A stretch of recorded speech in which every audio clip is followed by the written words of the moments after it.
Assalamualaikum warahmatullahi wabarakatuh.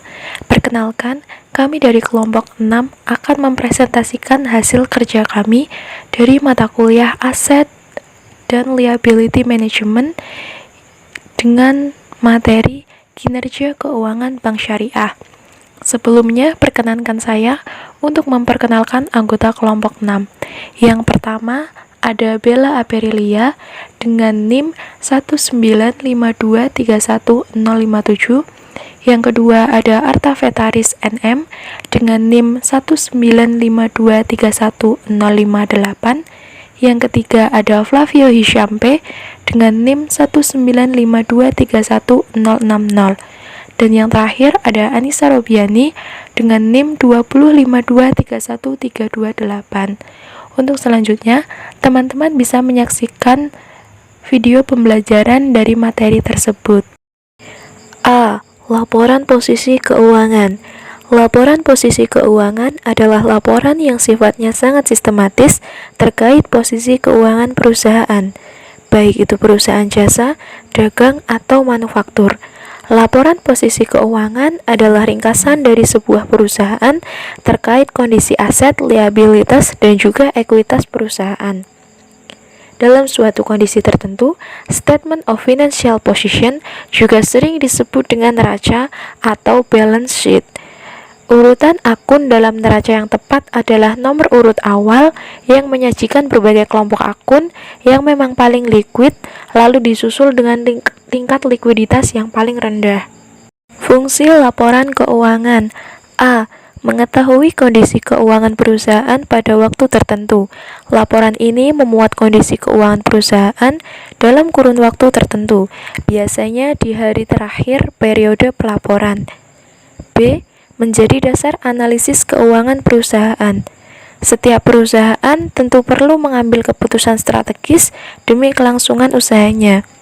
Laporan posisi keuangan bisa dijadikan dasar dalam pengambilan keputusan tersebut. C. Menjadi bukti pertanggungjawaban kepada investor. Laporan keuangan ini juga bermanfaat bagi investor atau stakeholder yang menanamkan uangnya di perusahaan. Komponen dan elemen balance. Komponen dan elemen balance sheet ini terdiri dari 3 unsur utama, yakni 1. Aset. Aset adalah kekayaan perusahaan ataupun entitas yang di dalamnya terdiri dari kas, piutang, biaya yang dikeluarkan di muka, serta aset tetap. Di dalam laporan posisi keuangan, aset tetap berada di dalam neraca disajikan sebesar nilai bukunya. 2. Kewajiban. Kewajiban adalah sesuatu yang menjadi tanggungan ataupun diselesaikan oleh pihak perusahaan ataupun entitas dalam jangka waktu pendek atau panjang. Contoh sederhana dari kewajiban utang jangka panjang adalah pendapatan yang diterima di muka dan utang pada pihak ketiga. 3. Ekuitas. Ekuitas adalah modal entitas yang dimanfaatkan dalam melakukan operasi ataupun kegiatan perusahaan. Contoh sederhana dari ekuitas adalah modal disetor dan juga laba ditahan. Jenis dan format laporan keuangan. 1. Laporan posisi keuangan bentuk stafel. Laporan posisi keuangan bentuk stafel adalah laporan keuangan yang disajikan dengan bentuk vertikal, yang mana setiap pos aset akan dilaporkan pada bagian paling atas, lalu diikuti dengan berbagai pos liabilitas dan juga ekuitas pemilik saham. 2. Laporan posisi keuangan bentuk skontro. Laporan posisi keuangan bentuk skontro adalah format laporan neraca yang mana pos aset, kewajiban, dan juga ekuitas pemilik saham akan disajikan secara berdampingan. Berbagai pos tersebut akan disajikan pada sisi kiri dan pada sisi kanannya akan disajikan pos kewajiban dan juga ekuitas. Cara membuat laporan keuangan. Yang pertama, mengidentifikasi dan menganalisis transaksi keuangan perusahaan. Yang kedua, melakukan pencatatan dan klasifikasi jurnal transaksi keuangan perusahaan. Ketiga, melakukan pemindahan ataupun posting hasil pencatatan jurnal ke dalam buku besar. Keempat, menyiapkan neraca saldo berdasarkan buku besar yang ada. Kelima, melakukan penyusunan kertas kerja kolom berdasarkan buku besar. Dan yang terakhir yaitu membuat statement of financial position yang dibuat berdasarkan kertas kerja kolom. Materi selanjutnya yaitu jenis rasio keuangan. Yang pertama, rasio likuiditas atau liquidity ratio merupakan jenis rasio keuangan untuk mencari tahu kemampuan perusahaan dalam membayar utang jangka pendek atau utang lancar. Hal ini bisa dilakukan dengan menghitung aset lancar perusahaan dan kewajiban lancar. Rasio likuiditas dapat diketahui dengan rasio seperti ini. 1. Kurun rasio atau rasio lancar. Rasio ini digunakan untuk mengetahui kemampuan perusahaan membayar seluruh utang jangka pendek miliknya yang diperhitungkan bersama aktiva. Rumusnya yaitu aset lancar dibagi kewajiban lancar dikali 100%. Selanjutnya, quick ratio atau rasio cepat. Rasio ini dimanfaatkan untuk mengetahui kemampuan perusahaan dalam melunasi utang jangka pendek miliknya yang dihitung bersama aset lancar tanpa melibatkan persediaan. Rumusnya yaitu aktiva lancar dikurangi persediaan dibagi utang lancar dikali 100%. Yang ketiga, cash ratio. Rasio ini digunakan untuk mengetahui perbandingan jumlah kas atau setara kas dengan aset lancar. Rumusnya yaitu kas ditambah aktiva setara kas dibagi utang lancar dikali 100%. Yang kedua, rasio aktivitas atau activity ratio. Rasio ini digunakan untuk mengetahui optimalisasi penggunaan atau tingkat aktivitas aset perusahaan. Di bawah ini adalah rasio yang bisa digunakan. 1. Perputaran piutang. Perhitungan yang dipakai untuk mencari tahu efisiensi perusahaan dalam mengumpulkan kebijakan kredit dan piutangnya. Rumusnya yaitu penjualan kredit atau total piutang dibagi rata-rata piutang. Yang kedua,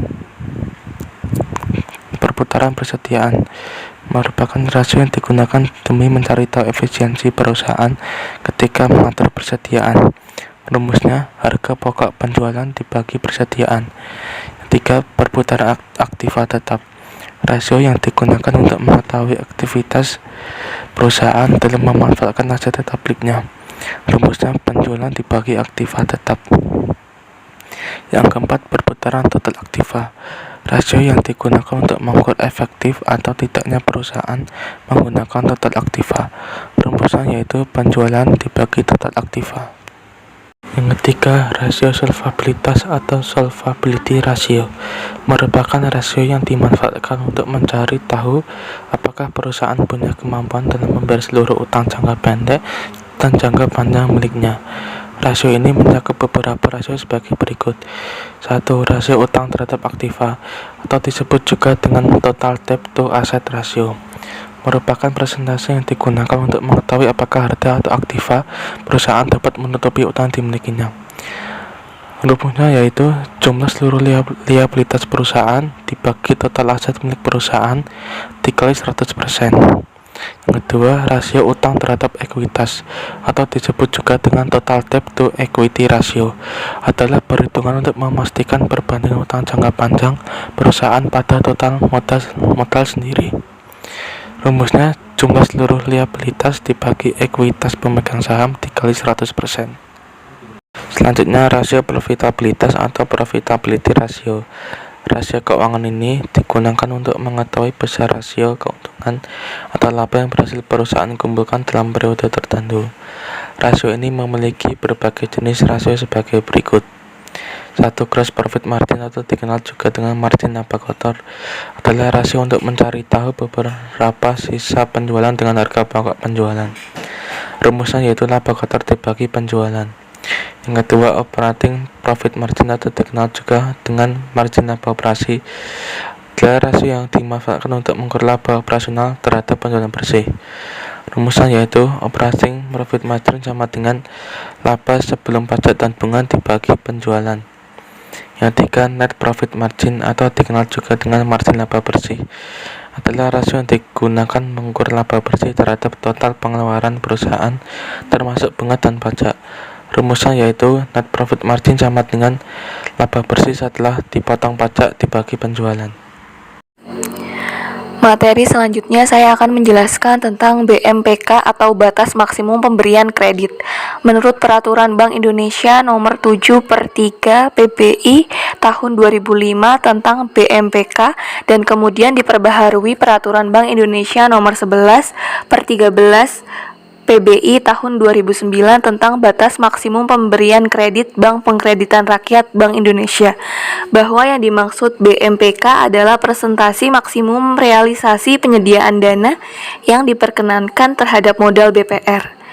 Penyediaan dana adalah penanaman dana BPR dalam bentuk kredit dan penempatan dana antar bank. Tujuan dari pembatasan kredit yang disalurkan kepada debitur adalah untuk membatasi risiko kredit bermasalah yang dihadapi masing-masing bank karena lebih menebar atau spreading. BMPK kepada pihak terkait. Pihak terkait adalah perseorangan atau perusahaan atau badan yang mempunyai hubungan pengendalian dengan bank baik secara langsung maupun tidak langsung melalui hubungan kepemilikan, kepengurusan, atau hubungan keuangan. Seluruh portofolio penyediaan dana kepada pihak terkait dengan bank ditetapkan paling tinggi 10% dari modal bank. Penyediaan dana pada pihak terkait harus sesuai dengan prosedur umum penyediaan dana yang berlaku. Di samping itu, perlu ada persetujuan Dewan Komisaris Bank. Bank akan memberikan penyediaan dana dalam bentuk penyertaan modal yang mengakibatkan pihak tempat bank melakukan penyertaan modal menjadi pihak terkait. Bank wajib memastikan rencana penyediaan dana tersebut tidak melanggar ketentuan dan penyediaan dana yang akan dan telah diberikan kepada investor tersebut setelah ditambahkan dengan seluruh portofolio penyediaan dana kepada pihak terkait yang telah ada tidak melanggar ketentuan BMPK. Cakupan BMPK pihak terkait meliputi A. Perseorangan atau perusahaan atau badan merupakan pengendali bank. B. Perusahaan atau badan di mana bank bertindak sebagai pengendali. C. Perseorangan atau perusahaan atau badan lain yang bertindak sebagai pengendali dari perusahaan. Perhitungan BMPK. A. Kredit. Yang pertama, penyediaan dana berupa kredit ditetapkan sebagai penyediaan dana kepada debitur. Kedua, BMPK untuk kredit dihitung berdasarkan baki debit. Ketiga, debitur untuk pengambilan alihan tagihan dalam rangka anjak piutang atau pembelian kredit dengan persyaratan tanpa janji untuk membeli kembali adalah pihak yang berkewajiban untuk melunasi hutang. 4. Debitur untuk pengambilan alihan dalam rangka ajak piutang atau pembelian kredit dengan persyaratan janji untuk membeli kembali adalah pihak yang menjual tagihan atau kredit. 5. Debit untuk pengambilan alihan dalam rangka anjak piutang atau pembelian kredit dihitung berdasarkan harga beli. B. Tagihan akseptasi. Penyediaan dana berupa tagihan akseptasi ditetapkan sebagai penyediaan dana kepada yang pertama bank apabila pihak yang wajib melunasi tagihan adalah bank lain. Kedua, debitur apabila pihak yang wajib melunasi tagihan adalah debitur. BMPK untuk tagihan akseptasi pada penyertaan di atas dihitung sebesar nilai wesel yang diaksep atau nilai bruto tagihan terhadap debitur atau pihak yang menjamin. Perhitungan BMPK yang selanjutnya adalah surat berharga. Yang pertama, penyediaan dana berupa surat berharga ditetapkan sebagai penyediaan dana kepada penerbit surat berharga tersebut, kecuali ditetapkan sendiri. Kedua, BMPK untuk pembelian surat berharga tersebut dihitung berdasarkan harga beli, kecuali ditetapkan sendiri. Ketiga, penyediaan dana berupa surat berharga yang dibeli dengan janji dijual kembali ditetapkan sebagai penyediaan dana kepada pihak yang menjual surat berharga. 4. BMPK untuk surat berharga yang dibeli dengan janji dijual kembali dihitung berdasarkan harga beli. Kelima, penyediaan dana berupa surat berharga yang dihubungkan atau dijamin dengan aset tertentu yang mendasari atau underlying reference asset. Keenam, BMPK untuk surat berharga kepada reference entity dihitung sebagai proporsional berdasarkan proporsi aset yang mendasari atau underlying reference asset dari masing-masing reference entity. Ketujuh, BMPK untuk surat berharga kepada penerbit yang tidak memenuhi kriteria surat berharga yang penyebaran kewajibannya terkait langsung dengan aset yang mendasari, yang tidak dapat dibeli kembali atau non-redemption oleh penerbit, ditetapkan sebagai penyediaan dana kepada reference entity dihitung berdasarkan harga beli. Perhitungan BMPK. D. Derivatif kredit atau kredit derivatif. Jaminan atau perlindungan dalam rangka derivatif kredit tidak mengurangi exposure penyediaan dana bagi pihak yang mengalihkan resiko atau protection buyer. Penyediaan dana berupa derivatif kredit ditetapkan sebagai berikut. Yang pertama, untuk derivatif kredit berupa kredit default, swap, atau instrumen serupa lainnya ditetapkan sebagai penyediaan dana kepada reference entity. Untuk derivatif kredit berupa total rate of return swap atau instrumen serupa lainnya ditetapkan sebagai penyediaan dana kepada reference entity. Untuk derivatif kredit berupa kredit linked notes instrument serupa lainnya ditetapkan sebagai penyediaan dana kepada reference entity dan penerbit kredit linked notes. 4. Untuk derivatif kredit selain disebut di atas, BMPK ditetapkan sesuai dengan risiko kredit yang melekat dari masing-masing instrumen derivatif kredit. Yang selanjutnya adalah transaksi administratif, adalah penyediaan dana untuk transaksi rekening administratif berupa jaminan, letter of credit atau standby letter of credit, atau instrumen serupa lainnya ditetapkan sebagai penyediaan dana kepada pemohon. Transaksi derivatif adalah penyediaan dana berupa transaksi derivatif yang berkaitan dengan suku bunga atau valuta asing ditetapkan sebagai penyediaan dana kepada pihak lawan. Selanjutnya, pelampauan dan pelanggaran BMPK. Pelampauan BPMK adalah selisih lebih antara persentase BPMK yang diperkenankan dengan persentase penyediaan dana terhadap modal bank pada saat tanggal laporan dan tidak termasuk dalam pelanggaran BMPK. Pelanggaran BMPK adalah selisih lebih antara persentase BMPK yang diperkenankan dengan persentase penyediaan dana bagi modal bank. Pada saat pemberian penyediaan dana, pelanggaran BMPK dapat dilihat apabila pada saat bank melakukan realisasi penyediaan dana telah melebihi persentase maksimum. Untuk menentukan ini digunakan formula sebagai berikut, yaitu penyediaan dana pada saat penerimaan dikali 100% dibagi modal pada saat penerimaan dikurangi BMPK. Penyelesaian dan pengecualian BMPK.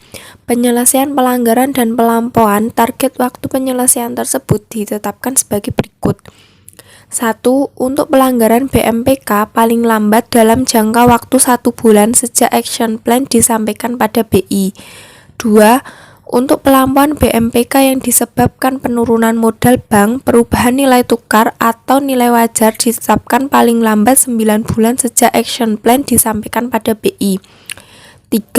Untuk pelampauan BMPK yang disebabkan oleh penggabungan usaha atau perubahan struktur kepengurusan ditetapkan paling lambat 12 bulan sejak action plan disampaikan pada BI.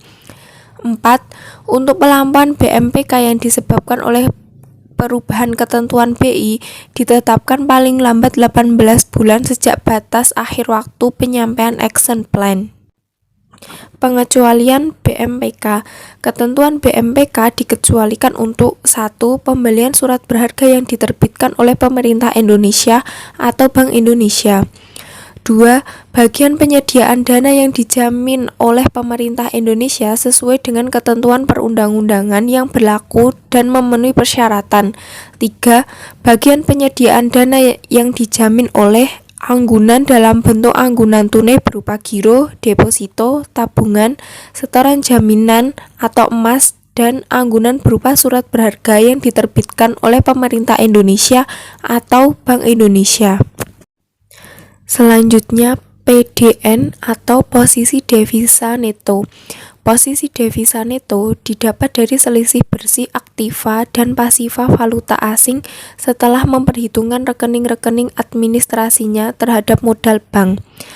PDN merupakan penjumlahan nilai absolut dari selisih bersih aset dan kewajiban dalam neraca untuk setiap mata uang asing yang dinyatakan dalam rupiah ditambah dengan selisih bersih dari tagihan dan kewajiban baik yang merupakan komitmen maupun kontingensi yang dicatat dalam rekening administratif untuk setiap valuta asing.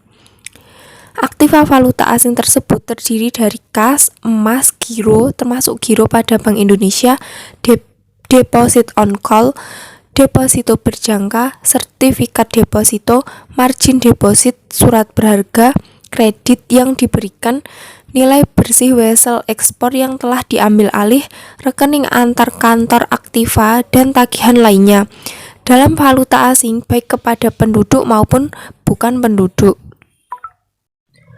Posisi devisa neto memiliki peranan penting bagi bank devisa sebagai pengendali posisi valuta asing akibat adanya fluktuasi kurs yang sulit diprediksi.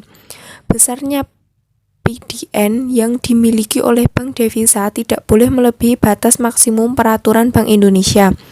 Posisi devisa neto digunakan untuk mengendalikan posisi pengelolaan valuta asing. Penguasaan mata uang asing tersebut dimaksudkan untuk memenuhi kewajiban dalam valuta asing dan untuk memperoleh pendapatan yang setinggi-tingginya yang didapat dari selisih kurs jual dan kurs beli dari valuta asing tersebut. Beberapa penyebab timbulnya posisi devisa neto antara lain 1. Tidak sinkronnya antara sumber dana dan penggunaan dana. 2. Sumber dana dalam USD digunakan dalam IDR. 3. Memenuhi kebutuhan nasabah.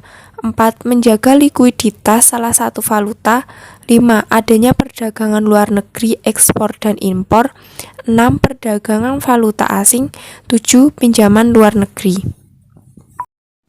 Sekian penjelasan dari kelompok kami, kurang lebihnya mohon maaf. Wassalamualaikum warahmatullahi wabarakatuh. Terima kasih.